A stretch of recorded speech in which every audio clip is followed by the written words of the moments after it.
Hey, man. Hey, like we never left, man. It's a beautiful day. It's a little cloudy in the city of Atlanta right now, man. But you know we always shining. You know what I'm saying? Like we always shining, man. Welcome everybody back out to the Waterboyz Show, Atlanta's #1 sports podcast. We had to get that right out the way. Number one. You know what I'm saying? But like today is another special day. You know, we have the shows where it just be you and I, and then we have shows where we bring by special guests. Yep. And you already know, man, the team, one of the teams that we represent the most, especially when it comes to football. Like when it comes to pros, me and B Rich, we only represent one team. And you see the logo on my hat, you see the logo on his hat. So we always have to talk to players who are on the team and players who played for the team. If you played for the Falcons and you treated the city right, boy, we gonna show you love. And our doors are always open. Am I lying? You're not lying. But I will talk to some ones that didn't do us right too, though. Okay. Yeah. Okay, so you want to have a conversation with like Jeff George one day? Oh, hell yeah. Okay, all right. I definitely do. Okay, we got to Jordan talk Harris. about that another day.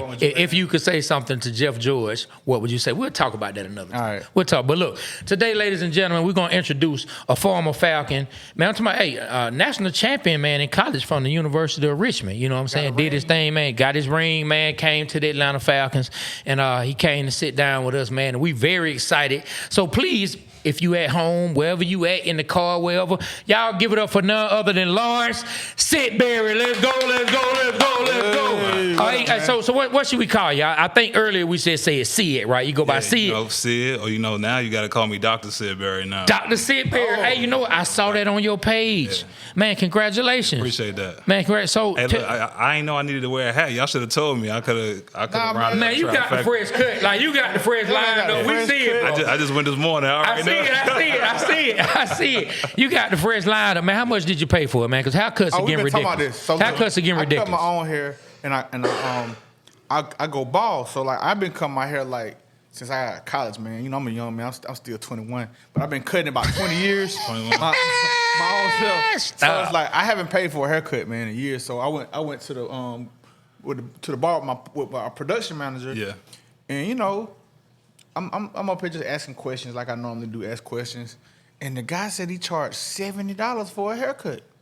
Man, it depends on who you going to. How much you paying for your cut? That's a fresh cut right there. It depends on the service. I only two people touch my hair when I'm in Atlanta. Yeah. My guy AO, he over in Stone Mountain.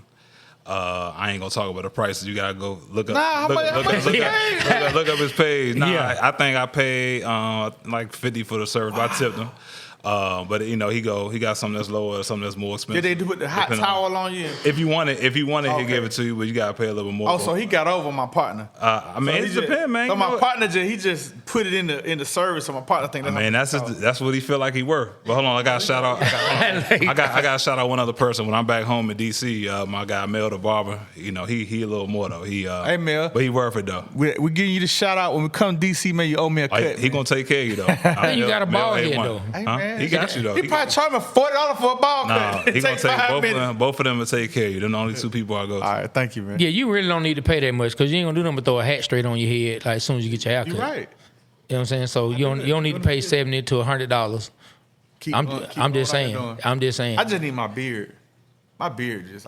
You need a whole lot, but that's another story. You know what?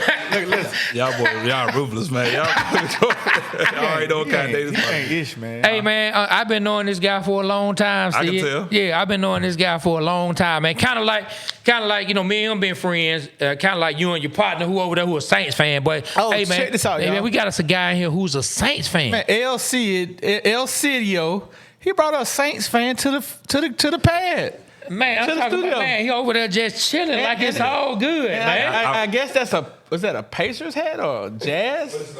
New Orleans Jazz? That's St. Louis Blues. St. Louis, okay. My favorite cut. Okay, all right. But you know, hey, if y'all need box trucks, man, holla at him, man. But you know, I'm gonna tell you, I've been on him for a long time. I like good people, man. You know, if you solid, you with me. We got some people in our chat, man, that's from Atlanta. Yeah. That like the Bucks. Yeah. They like the Patriots, and they from Atlanta. Yeah. I call them hometown haters. Yeah. Man, you know, straight up hometown haters. It's been interesting. I know Atlanta have a lot of loyal sports fans, especially with the Falcons and the Hawks too. But you know, it's a lot of transplants here. You know, people like me, like I'm from DC, and you got people that move here from everywhere, and they still got their allegiance to their team. So yeah, it's kind of like both of the cities I spend most of my time in, because I spent almost half my life here in Atlanta, the other half in DC. It's like people come from everywhere, so Yeah. people, their teams, they all over, All over the place in DC. Yeah, man. Well, look, we appreciate you coming through. And like normally I start off like kind of asking someone like what they have going on nowadays, and we're gonna get into that. But I wanna dive straight into the Atlanta Falcons in 2025. Man, and right this year, the Atlanta Falcons, man, what's your outlook on what we should expect from the Falcons from your perspective this year? I'm not even gonna lie, I'm excited. I think it's a lot of reasons for fans to be excited. It's a different energy up there, up at Flowery Branch. I was just up there last week. We got to watch OTA practice and had a bunch of former players. I was up there, and athletic. It looked crisp. The energy is cool. We got number 9 at quarterback. Everybody, they just looking in sync. You know, he looked like he know what he's doing. He's getting better. He made some nice throws. I think they got real athletic up front with both first-round picks and Leonard Floyd. I think it's. I don't want to make any predictions, but I think it's going to be a good season. I'm personally excited, and just seeing it with my own eyes and just knowing football and watching the team as a whole. Man, everybody, they look good right now. Of course, it's still preseason right now, but I think the way we ended the season last year, I think we should be optimistic. I actually was at the game in DC the last game. I went to the game. Okay. Yeah, man, that was a good game to go to. Yeah, it was. Obviously, it was back home, but my college roommate, he works for the Commander, so I got to be behind enemy lines. Okay. Yeah, I couldn't wear my Falcons gear in the suite with them, but I was there. What's up? Go ahead. I'm sorry, I didn't mean to cut you off. No. I was the way the season ended, and we was only a few plays away from winning that game. Yeah, you know what I mean? We was just a few plays away. Field goal, a young way cool field goal. If he'd have been played that game, we probably would have won. Just a few plays away. That game could have easily went the other way. So I think the momentum from that, from last year, and the moves they made this offseason, the majority of the team is back. A lot of excitement with 9 at quarterback. I know everyone's excited for him to build, kind of at that next jump. Not to compare him to Jaden Daniels, but to see that next level of growth. And I think he can do it, man. He can. And the guys love him. That's part of it. They behind him. So that's they really rocking. They really rocking with the do-rag dude. Yeah, he got a do-rag on. I'm glad Trey started off with the 2025 roster. So by you being here, you was a defensive end linebacker. Mm-hmm. What should the two bookends expect their rookie season? Do you think they can make an impact? Do you think they can make an immediate impact as far as like playing a lot, getting a lot of sacks? Or what kind of things they have to I think that's expected. 2 first-round picks, they definitely going to play. They both of them crazy athletic, man. I think, I'm excited to see I'm calling a number. I'm saying 27, but I'm saying Pierce, ultra athletic, the fastest being at the combine or edge of the combine this year. The tape, watching them play, the tape, man, he's jumping off the film. And, 11 is just as athletic, a little more compact, but, man, multiple, like, third downs when they get in sub packages, the way they can use all of them, because he played off the ball at Georgia, too. So, they can get in a lot of multiple different looks at multiple packages on sub downs when it's time to get after the pass. And then obviously bringing Leonard Floyd, I mean, he's been proven in the league for a long time. His sack number has been consistent over his entire career. And inside, it's a lot of same guys from last year. They won 98 to step up over Arohoro. He's going to play a lot more this year now with Grady gone, which is a little bit different up there now, saying 97 up there. But, man, up front, man, still athletic, a linebacker. Athletic in the secondary, man. It's just, I'm excited, especially on defense, man. I think we can do a lot. And the chemistry on offense, those things gelling together, man, I think it's going to be a great year. When you were up there, now, of course, this is year 2.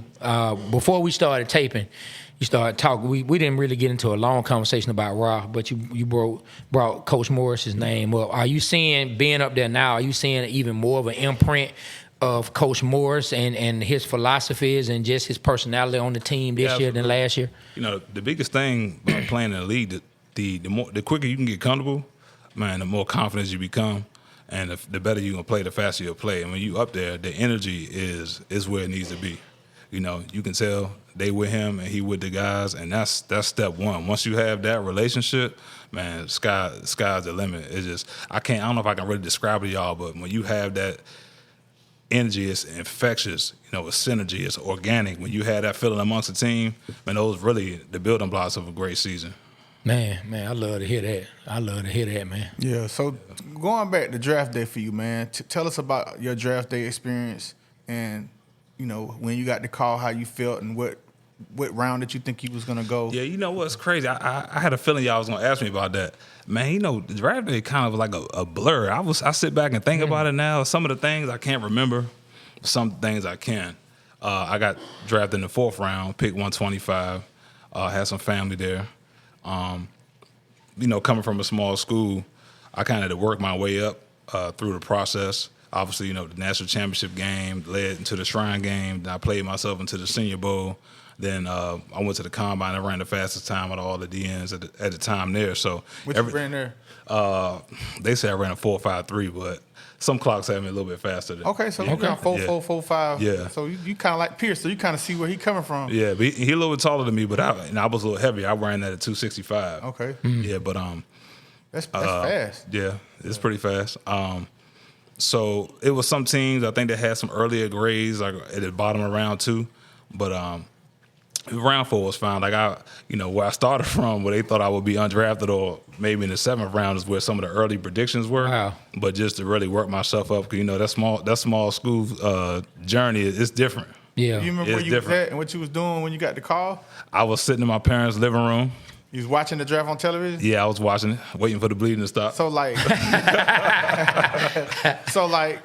when you was watching, like, did it just your name just pop up and you saw it, or they called? No, they call. It's a delay. You know, They call you first, and they tell you before they turn the pick in, and then you watch your name come across. Okay. And then there was like a little blurb, actually, because Todd McShay was covering the draft, and he went to Richmond. Okay. So they allowed him to speak about me a little bit. So it was pretty cool. Yeah, well, you had a fellow alumni. Yeah. You know what I'm saying? That was able to Then talk we had about the cookout afterwards. Everybody came over and we ate good. A lot of my family and family friends came over, so that was cool. Man, I know you said that like you worked your way up and through the small school, but even being in the draft, another thing you just said was the bleeding stop when you got picked in the 4th round. And when we've spoken to some people like B-Mac, we talked to Roddy, even Champ, like expectations and where you possibly feel you should be drafted or where you can be drafted. Like, speak a little bit about that on where you personally felt maybe you should have gone. The only reason why I said the bleeding stops because you got an agent, had a pretty experienced agent. They got relationships in the building, so they can confirm, or the teams let them know where they see you. And it wasn't every team; it was like 5 or 6 that had a round 2 grade. Some was between 2 and 5. Okay. So obviously, I'm banking on the ones. Yeah, you banking on the high. Yeah, banking on the higher ones, right? So that didn't happen, and then because back then, it was the first and second round on the first the first day. Yeah. So I didn't start really watching until probably like midway through the second round. And then I'm also banking on the momentum I had building up throughout the entire process because, I had the national championship game. And, you got to play in the Shrine game against the players. They thinking that at the larger schools, I got to prove myself. Yeah. Prove myself in the next game. Then the combine performance and the pro day was kind of like, the icing on the cake. So I was pretty confident in it. But after that didn't happen, then you just wait. Yeah. Just waiting. You got to wait. Yeah. So, like a lot of people just wait. So, I'm saying the bleeding stop, but I was definitely fortunate to get drafted in the 4th round. Probably my expectations, hoping that I would be around 2, then having around 4. Do you remember who was drafted with you on the Falcons that year? Like, who was the first? Absolutely. First round, Parade Jerry. 2nd, William Moore. 3rd, Chris Owens. 4th, me. 5, William Middleton. 6th round, Spencer Atkins, and 7th round, Garrett Reynolds and Vance Walker. And I think Garrett might have been a 6'2". Okay. Garrett Reynolds, offensive lineman from North Carolina. Yeah, I remember that. I can't remember if it was 6 or 7, but that was it. Yeah, any other like outside linebackers or defensive ends that you remember who always picked before you? A lot of times people will have a list like, okay, this person got picked before. I mean, them guys, we have a list, but man, you cool with them. I think that draft was Brian Arakpo, Aaron Maben. That draft. Dang, who else? David Vacune from Hawaii, Cody Brown from UConn. I can't really remember everybody. I'm not. Nah, what's impressive is you remember. Yeah, I got a good memory. I got a good memory, but I'm not looking at them and hating on them, man. We all No. Never that. Yeah, never hating on the player. Like I seen, I saw Rack at the game at the Commanders Falcons game. Last the season we chopped it up, but like throughout the process, you get to know guys and you build relationships with them. So I don't really, I ain't like that. Some people got that list like, I should have been drafted here. I should have been drafted. I mean, you seem like a real laid back dude. Yeah. You seem like a real laid back dude. So I wouldn't imagine you had any problem with anybody getting drafted before you anyway. Yeah. Your senior year, how many sacks did you have? 11 and a half. 11 and a half, yeah. All right. And then in the NFL, who was one of your most memorable sacks? Like, who was your biggest quarterback that you sacked? That you was like, I sacked him. I would say my first was Donovan McNabb. That's somebody who I watched. You watched as a kid, and obviously him being a black quarterback. That's ongoing story. Yeah. Especially back then. We got a lot of them now, but back then it wasn't that many. I agree. First sack was Donovan. Yeah, probably. Tell me about that play. Walk us through it. I think it was it's a third down. We was actually in the 30 front. Actually, it was only three down linemen, and man, I actually, I got up the field. I actually slipped, but I got up, and he was about to take off and start running. I came back down the pocket and got him by the ankles. But it was a pivotal third down that I got the sack. That was my first one. I'm always gonna remember that. Yeah, hey man, that's special, man. Old Donovan McNabb, man. Were there any plays or players to where when you finally watch these quarterbacks in person playing again, you were like, damn, boy, this mug good. The precision, obviously 12. And Brady, that goes for what I was saying. Peyton Manning, even Drew Brees is the way, how fast he got the ball out. Like, man, that ball's coming out quick. He was slithering, man. Or then with that offense, then, if you make a mistake, that's where he throwing the ball at. Yeah. Everybody. If you make a mistake, that's where the ball going. You just can't make no mistake, but he getting that ball out quick. And who else? I'll probably say those are the three. Those probably at that time the biggest three. Yeah. People at the position at the time. Yeah. Peyton, Brady, Breeze. Yeah. They kind of blew you away. I'm about to tell you a story about what I went through. Then I'm gonna ask you a question. Right? Here we go. I played football, right? So what you played? I played at Albany State in North Fulton. Okay. All right, so but in high school I played defensive tackle and fullback, and so I was pretty good at defensive tackle and defensive end, but I was undersized, and so I led the team in sacks, and it was a moment to where I played against Michael Anderson. He was Cadillac Anderson's brother. He was really good. He went to Crim, and they had this huge line. I sacked him that game, but I realized that game because the lineman was so big. Yeah. And it's like I was so winded. I was like, I can't play defensive line in college because I'm just too small. Yeah, the demand. Yeah, and I just remember how hard it was because I could use my speed to get by them, but once they get their hands on you, it's like you really using a lot of energy to get to the quarterback. And I remember I was just exhausted that game. So my question is, when you played, were there any linemen that you played against that made you feel that way? Like, geez, that was a horse. I would probably say, man, y'all asked me all the questions. Somebody just asked me the other day. Probably the best offensive lineman I went against was Jason Peters. Man, that dude, not only was just his size. Be a Hall of Famer. Yeah, absolutely. His athleticism, crazy. He was a tight end, I believe. Oh, wow. I didn't realize he was a tight end in college. But, man, his athleticism, obviously him being strong, all those things combined, and his footwork just made it, that's why he going to the Hall of Fame. That's why he played with almost, 20 years or something crazy like that. One of the best. What they call them, dancing bears. Yeah, yep, absolutely. Yeah. But, as you hear a lot of stories like yours, but as you move up to the, next level, man, especially on the interior, on the front seven, man, the demands of the position, them linemen, them dudes, they big, bro. Nah, I he said they ain't no little fella. I was pretty confident and cocky. I was like, I can get by all these big dudes. And it's like I was killing it, but then when I got to them, I sacked them. I'm proud of that, but still, I was like, this is too demanding. Yeah, even now, I'm like 6'3" and some change. Even I'm not the biggest, defensive lineman. So, man, it's God made some talented people, man, in this league, man. There's some dudes like, man, like you just just made in a lab somewhere.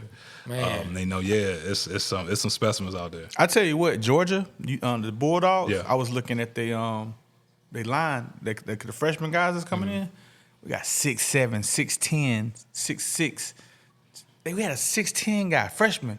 Like how can these guys move at 6'10"? He probably athletically hoop. You don't know. I don't know. You don't know. I just know that we got a 6'10".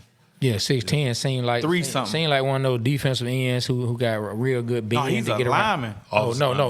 man. What I'm saying is seemed like one of those defensive ends who has a good bend, speed and bend, may be able to get bend around somebody. He might be a little bit too tall. Yeah, that's what I'm saying. Like being sometimes, 6'10". As an offensive line, if you too tall, that could work, to your disadvantage, because again, if somebody can bend and they can run low to the ground. That's what I'm saying. That's a long way down. Yeah, that's a long way down. Yeah, that's what I'm saying. I wonder if he would have problems with somebody who's we bending. gonna find out. SEC, you gonna find out quick. Hey, so look, 2009, bam, you get drafted by the Atlanta Falcons. They bring you in.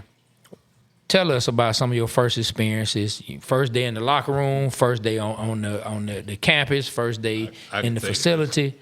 First day, first practice, I lined up across from a Hall of Famer, Tony Gonzalez. Oh, yeah. Okay. Tell us about that.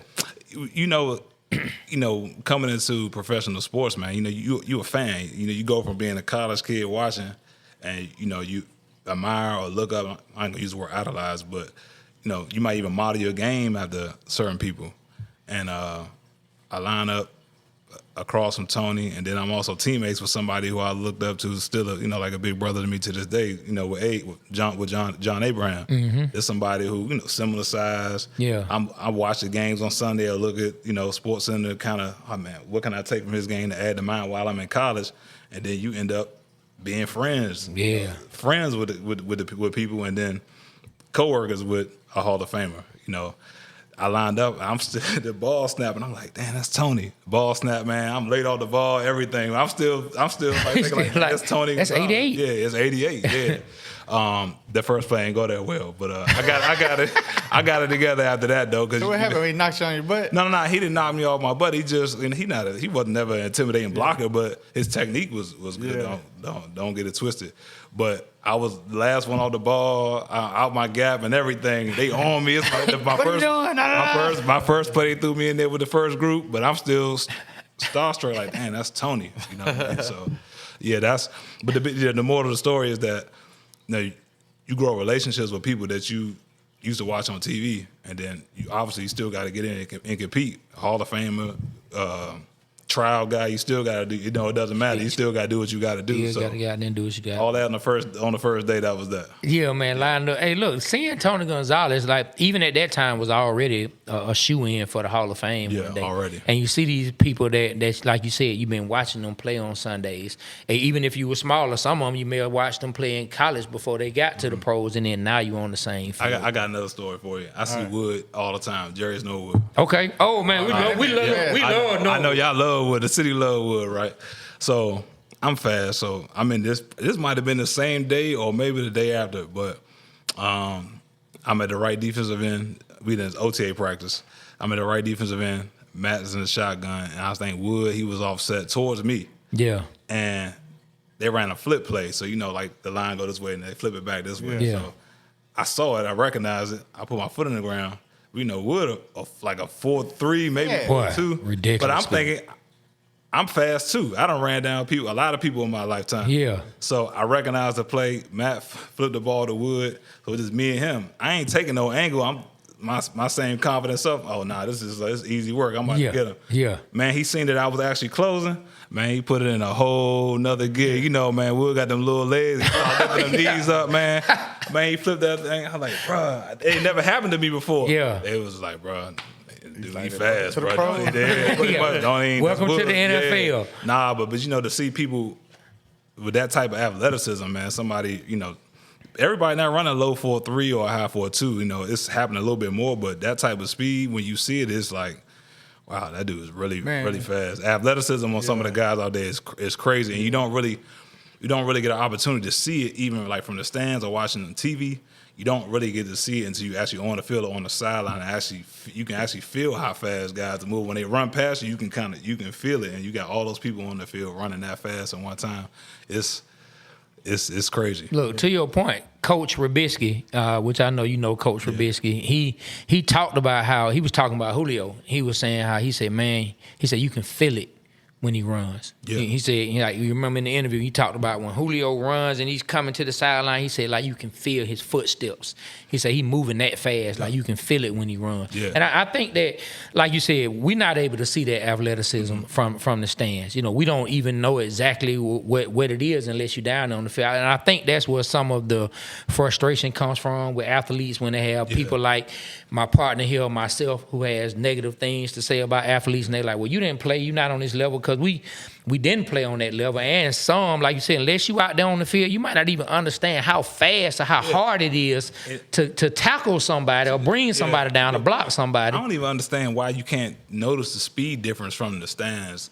Like, 'cause if somebody's in the 100 level, if they're in the 100 level, and they may be a few rows back between them first couple seats and to the sideline, y'all close now. It's probably, maybe 20, maybe 30 feet max, right? Yeah. But from there to actually on the sideline, man, the difference to notice the speed is tremendous. Like, I don't even know why it's like that. Yeah, but it just is. It is what it is. But you do hear the conversation with people get mad or they feel like, oh man, if I was out there I can do. No, you're not. Hey, but look, we appreciate it, man. Definitely enjoy the time, man. Thank you. Right. Man, look, and everybody out there, like we always tell you, man, this is Atlanta's #1 sports podcast. We appreciate you rocking with us, and we rock with y'all because we represent Atlanta because Atlanta represents us. So on behalf of myself, Trey, my partner B Rich, Dr. Sidbury. If you love the Falcons, you may know him as Lawrence Sidbury. Our partner, Aaron Pittman. Right. This is the 3rd and 1 episode. The Waterboyz Show. I like that. We are out. Kill the camera.